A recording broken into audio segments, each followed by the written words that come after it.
नई दिल्ली। भारत और म्यांमार के दरमियान 1643 किलोमीटर तवील सरहद पर 3 हफ्तों में तीसरी बार बड़ा हमला हुआ है, मगर भारतीय फौज की तरफ से खामोशी ने कई सवालात को जन्म दिया है।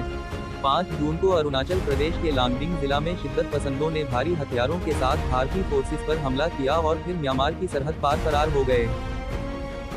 6 जून को सर्च ऑपरेशन में 2 शिद्दत पसंद मारे गए, जिनका ताल्लुक कलदम NSCN-KY है तंजीम से बताया गया है, जो भारत पर हमलों की जिम्मेदारी कबूल कर चुकी है और जिसका कोई सीजफायर मुआहदा नहीं है।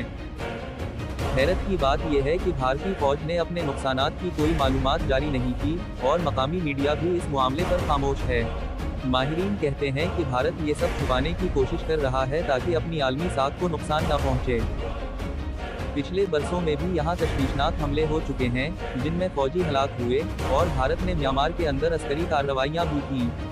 सितंबर 2024 में भारतीय हुकूमत ने सरहद की हिफाजत के लिए बड़े मंसूबे की मंजूरी दी, मगर दुश्वार गुजार पहाड़, मकामी लोगों की मुजाहमत और हमला आवर गिरोहों की मौजूदगी ने उन कोशिशों को महदूद कर दिया है।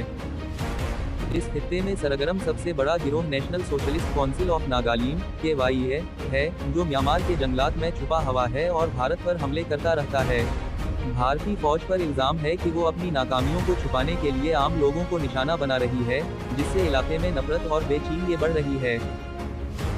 माहिरीन का कहना है कि अगर भारत ने इस मसले को संजीदगी से न लिया और मकामी लोगों को शामिल किए बगैर अपनी पॉलिसी न बदली, तो ये सरहद कश्मीर जैसी कशीदा सूरत हाल का शिकार हो सकती है, जहां एक खुफिया और तवील कशीदगी जारी है।